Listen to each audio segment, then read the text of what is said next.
Okay, let's talk about hiring because I feel like this is such a big topic pretty much all the time. I think it's a little bit heightened right now.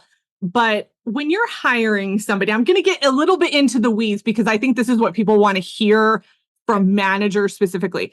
When you are hiring somebody, what are you looking for on the resume? What are you looking for in the interview process? Like, what are things that stand out to you? Yeah. So as far as resumes go, that's so tough for me personally. Because I see this piece of paper. I want to hire every single person I generally get on that pile of resumes. And for one, my experience with this was that, first experience in hiring was we were part of the Spotify ecosystem. So our resumes were top notch. We would open up that job rec and it would be closed within 24 hours and we would have 500 amazing resumes to go through.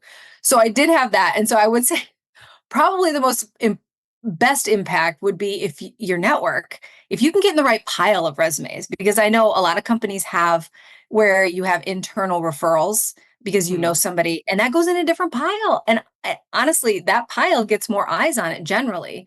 And so I think for resumes, that's just, I mean, I don't have like a great rule of like, oh, include your picture or make sure that it's only on one page or anything like that. It's just, if you have any internal connections to that company, try to leverage them because I think it will get you more eyes, like I said. As far Yeah. as interviewing, I think probably I look for authenticity with people, like having a conversation like you and I are having. And I'll try to kind of set the stage and allow for that safe space with some kind of icebreaker, like what's your favorite superpower? Or like even I'll share something embarrassing. Like I'll be like, oh my gosh, my daughter just ran naked behind me. Did you see that? And then they know that like, okay, she's a real person. She's willing to have her like arena open for all the good juju to come through and then I kind of gauge how authentic, how much are they giving me back? Because I Right. don't think we're going to get much work done if I hire someone if they feel like they need to have that block or that barrier or that layer of yeah, just that block up. And then Yeah. the second one would be I go back to growth mindset again, but it's are are they sharing examples of when they've made mistakes or miscalculations and how they've learned from those? And how they've applied it to the next iteration of whatever they had in their past and that's really how coachable is the person and I Right. really I look for that during interviewing and and again I think that kind of also goes back into the authenticity is like it's not I'm not fake I'm a human I make mistakes but this is how I made it and this is how I learned from it um yeah so those are probably what I would mention there. Yeah, I love that. Okay, for the interviewing, I think that's so important for people to understand. One of the pieces of advice that I've given to people before is interview like you don't need it because you will be so much more comfortable with yourself and more authentic. Yeah. And I'm all for practicing, have the stories, have all of that stuff prepared. You absolutely need to do that.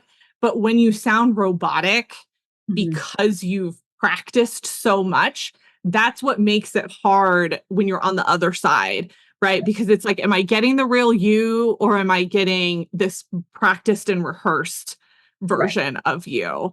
And so I think I love that you said that, having that authenticity, have a conversation, don't get caught up, in the structure of everything necessarily. Because if you have your stories, they'll come out naturally and you'll be able to say them in a way that makes sense for the person on the other side. Yep, Um, definitely.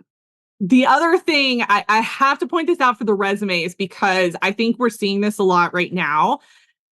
You talked about getting 500 applications of quality, like really good candidates within 24 hours. I think for companies that are very well known, like Spotify, that's very common. And we're seeing that right now. The competition is insane. And I think that's something that people just have to understand that you're not necessarily doing anything wrong in your job search or in your application.